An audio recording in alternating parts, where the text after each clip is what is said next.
Oh.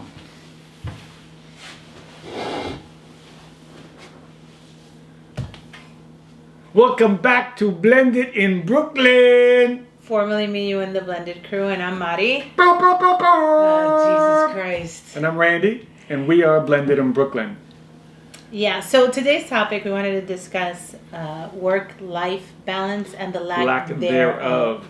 Yeah. And, just in case some of you have gotten the impression that we have our act together and organized where all of our ducks are in a row, we have a big family. We have 5 kids all together, and getting through a work week, living in New York with everything going on is not easy. No, it's not. And I think that part of it is living in New York. That is a big factor. That is a big factor. Everything is, high price and is a consideration. Cost of living in general is higher than every other city in New York. Every other city in the country, rather. So everything has to be considered and evaluated, and there has to be a plan put in place to help you stay in budget and on time.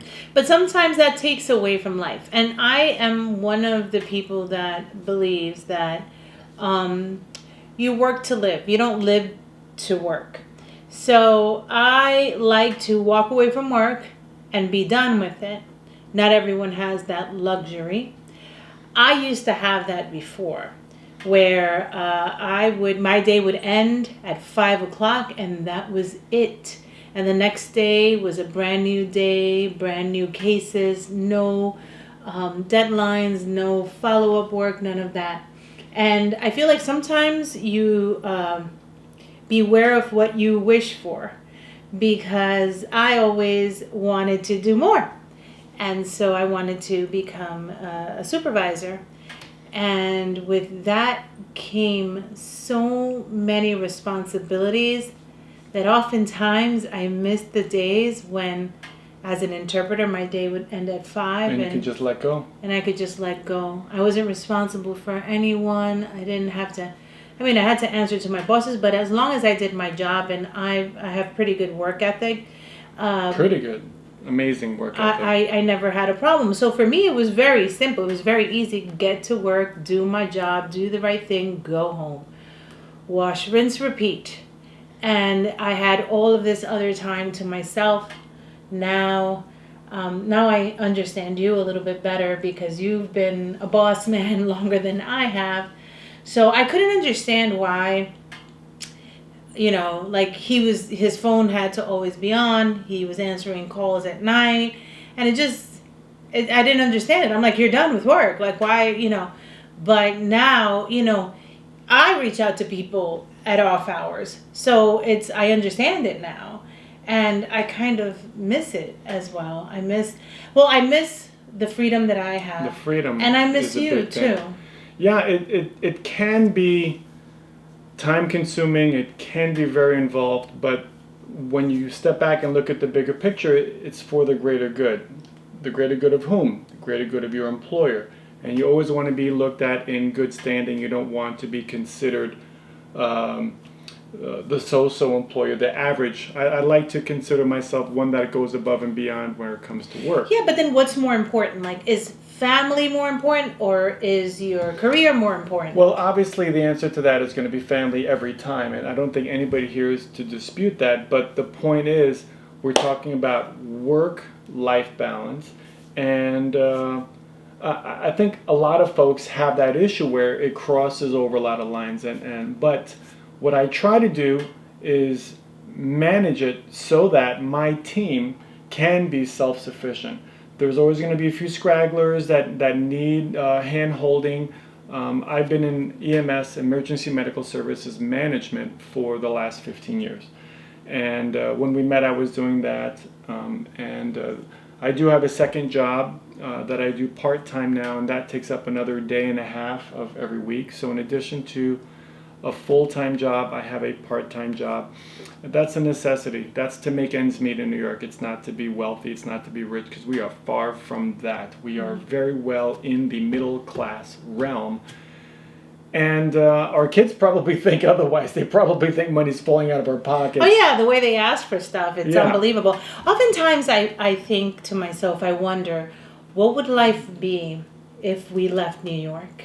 If we could like live in like rural America and we could survive on one income or just work one job and have more time for each other, for family, for everyone. Like I watch the Curly Coopers. I love them. I love Duana. I love Curtis.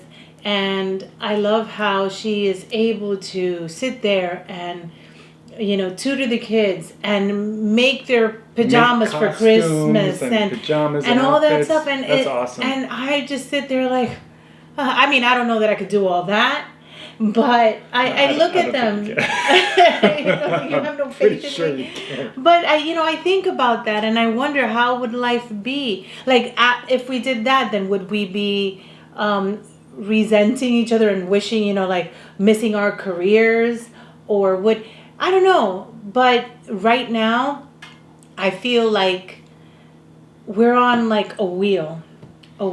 Yeah, and it's absolutely. very hard to like make time, carve out time for quality time, for alone time. I mean, we do it. No, we do make alone time and we do make quality time, but we have to not, make an it's effort. It's not really enough. I would like for there to be more time that we can just kick back and relax. Like today, for example, we had no other obligation other than my going to my son's soccer game.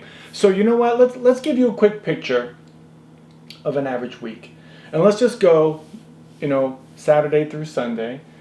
And if you want, I'll go first, Okay. And I'll just break it down. Now, to start, in case some of you don't know, my parenting obligations are relegated to the back end of the week, so it starts on Wednesday. I pick up the kids from school, and that starts my parenting obligation. I mean, I'm always a parent. There's no getting away from that. But that's when I pick up the kids from school. So that's when I get them is Wednesday. But we're starting on Sunday. So Sunday typically is a day off. But if I do have the kids, my daughter's got cheer Sunday evening. So that's something that I've got to do Sunday evening. Monday is a long day of work. I work 16 hours, 7 a.m. to 11 p.m. Tuesday, I work another double, 7 a.m. to 11 p.m. That's at my other gig. Wednesday, I do my day shift, 7 to 3, and I get my kids in the afternoon. And then I hustle to soccer practice for Mateo, and then I go across the borough to cheer for my daughter. Then I got to race and find something for them to eat while I drive home, come back, shower, pajamas, bedtime, the whole bedtime routine, get some homework done in between. Thursday, 7 to 3 work, get the kids from school, and then it's a battle for play dates. Who wants a play date? Is it Dominique? Is it Mateo? Is it both? Do I have to run around and get them, drop them off, pick them up? Usually it's both.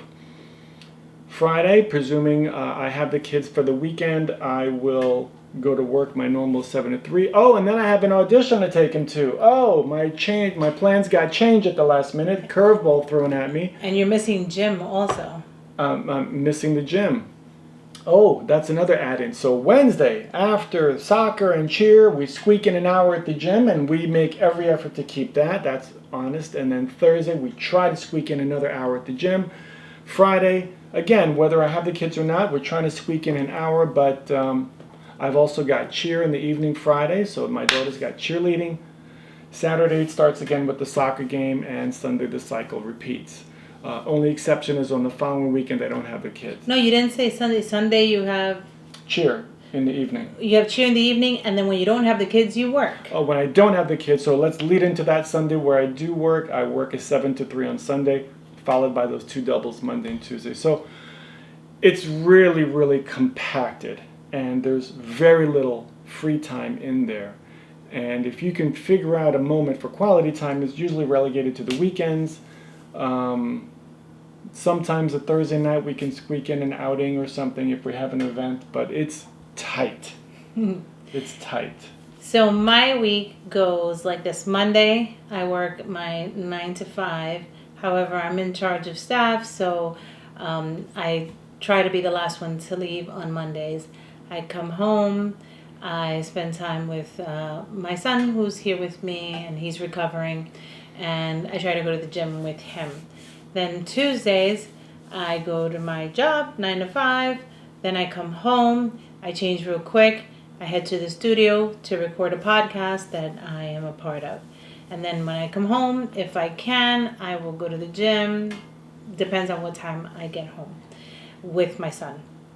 Then Wednesdays, I do my regular 9 to 5. Usually cook a little Wednesday or something. So Wednesday's the day where I can maybe catch up, cook a little bit, do some work for the podcast, do some work for the vlog if I can.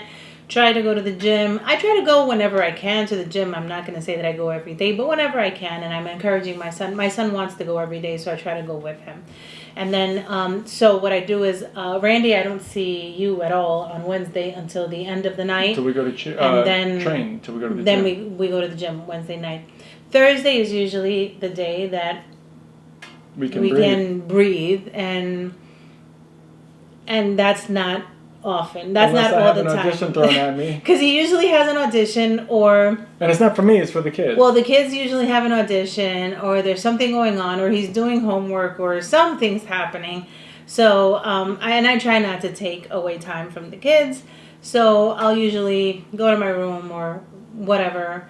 But if we can do something like this Thursday, we almost did karaoke, but I got the wrong date. So we showed up. We showed up to karaoke, and the place was empty. The place was empty. So, and then on Fridays, Randy leaves to cheer. I'm usually home, and I get to relax. If we can do the gym, we do the gym, but otherwise I just hang out, watch my TV shows, catch up on whatever I have to catch up, whatever work I have. And then when I come in, the kids can be up late, so I can leave them on their own, and we can watch a couple TV shows. Yeah, we try to watch TV shows and whatever, but... just try to get some time together. It's a battle. It's a battle. It is. And I've thought about what it would be like living off the grid. No, I mean, think about it. But I need a little more time. I need the kids to get a little bit older, and it can be a real option. Well, what I've suggested is maybe live a more frugal life, and that way you don't have to work as much. But I don't know, because we live in Brooklyn, New York. It's just expensive. Yeah. It's just, I don't think, everything. I don't know how we could do it without having to work how we work. And, we discuss ideas, because ideally for me, I would love for us to have like our own business. And just work together. Just Absolutely. you and I, and we can just work together. You get sick of me? No, if I'm not sick of you already, I'm not going to get sick of you. And I would really wish to do that. And, we were discussing it, the last 2 days we were discussing it, and I don't know really how to do that. Like, we think of different ideas. Like, how could we do it? Like, could we get real estate licenses and be like a couple real estate agency? Or could we put out merch and do something with like the blended crew, or blended in Brooklyn? It's all possible. I just don't know. And we don't have the time to really like flesh out these ideas. Plan. Like, if you guys have any suggestions or any ideas of what we could do, because I feel like we're at the cusp. Like, there's something there that we're missing that we could potentially be doing. But I think that we're just so busy and oftentimes so tired. Yeah, we just can't that get we the can't focus. Focus on it. Or at least not for very long. And you have a good idea, and I'm like, yeah, it's a great idea, and then then he's snoring. So or vice versa. Yeah, it happens. It happens. So but making time for each other is important, and we try to do that as much as possible. I absolutely think slowing down, relocating, not even terribly far, but out of New York, upstate could be a huge improvement in quality of life. I think cost of living would be less, and wouldn't have to work as hard, because the rent isn't as much as it is. Our rent is more than most mortgages. Living in Brooklyn, it's like Manhattan. A lot of Manhattan folks have moved out because of the prices in Manhattan. In Brooklyn, as a result, skyrocketed. So, but we love Brooklyn. We love it, and we love Brooklyn. So much to do. Yeah. As you can see in our previous vids, we've traveled so many different places, visited so many different museums and restaurants, and here's the thing: events and it's not like we came from other cities to New York. We're both New Yorkers. Yeah. So we don't really know how to live outside of New York. I was born in Manhattan. I was raised in Queens, and I spent the last teen years in Brooklyn. Yeah, so I don't know that we know how to live a life other than this life. Because it's fast. It's fast. Definitely type A. Definitely type A. Yeah. But it's wearing on me, and I think, that I definitely want to slow down a bit and kick it down a notch. So the work-life balance is not perfect by any means. We're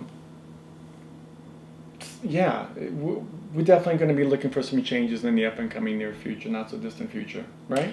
Yeah, I want to do that. I just think that the kids are getting older. Like, at least for me, my kids are older, so I have a little bit more time than you do. You have a huge advantage. I have more time than you. Huge advantage. And it makes me feel, like, bad because I watch you, like, just... Hustle. Oh, my God. Sometimes you just... I just don't know, like, how you do it. And then I feel bad, but it won't be forever. No. I know that the time is getting closer and closer, and but I'm still enjoying my kids for what it's worth. The time that I have that I get to share with them is wonderful. It's positive. We do so much together, and I'm involved in all of it. I was out there freezing my butt off this morning, 8 a.m. at my son's soccer game. It was 36 degrees outside, and it was frigid. But it was so worth it. They won 5-4. It was such an amazing game. I was so proud of them. They were losing 3-1, came back and won. I'm so proud of them. No, you're a really good dad, and I think that everything you're doing is worth it. And I don't think I would want you to do it any other way because I admire what you do. I admire your work ethic and your commitment to them as well. And even though, it sometimes takes away from our time alone, but we're going to have, like, these moments, these are special, and you should be there, you should experience them, and we're going to have our time eventually. So, absolutely. I guess it's just patience. I know, it's rough, and you've been through a lot with me, and I love you for it, so this is good. Thank you for putting up. But this is just a little taste of a day in the life. And we thought that you might appreciate seeing and hearing some of that. So if you have any just questions, to make it real also, because I think that when we post videos, they're edited. We don't put everything up, and, we don't put up the hectic parts of our lives. And it creates an unrealistic expectation of what your life should be if anyone compares themselves. So no, it's nothing like that. Like, it's now 7:53. I was cleaning all day on a Saturday evening. I was cleaning all day. We were cleaning. You were taking a test. For work. You did soccer today. Then we did some cleaning, cooking. We went to the gym. Trained. Oh my gosh, that was a good gym workout today. So it's like, we don't just kind of hang out and it's like, oh, let me go to my money tree and get some money and we can go out to dinner. No, we cook at home. It was a good dinner. And I enjoy cooking, so keeping us home, keeping us healthy, eating good food. Yeah, and it's how we have quality time. We have to be efficient. She watches me cook. Sipping a glass of wine. I eat the food. I eat the food. I'm the taster. It's good. But that's how we spend our quality time, like being productive. We're doing things and we're together. We're listening to music, sipping some wine, together. And just, and then, so it's not like we get to sit back, relax, and, we do it for a little bit, but the whole day today we were doing things. Mm-hmm. So that tomorrow he goes to work, I go to do some stuff for the podcast, and hopefully tomorrow night. We got a lot of stuff. Backed up videos that we gotta edit. We're gonna have to edit some videos, so that's what we're gonna do. We got like a good 5 or 6. So for those of you who've been waiting patiently, we love you. We thank you for being there and supporting us, and we have a lot to catch up on. So we'll be sharing more and more. Thanks for hanging in there. Yeah. So that's pretty much it in a nutshell. If you guys have any questions, feel free to just comment down below. If you're not already subscribed, please hit that subscribe button and the notification bell so you can stay in touch and be made aware when we have some new stuff coming out. Yep. Thank you for watching. Thanks, y'all. Bye. Good night.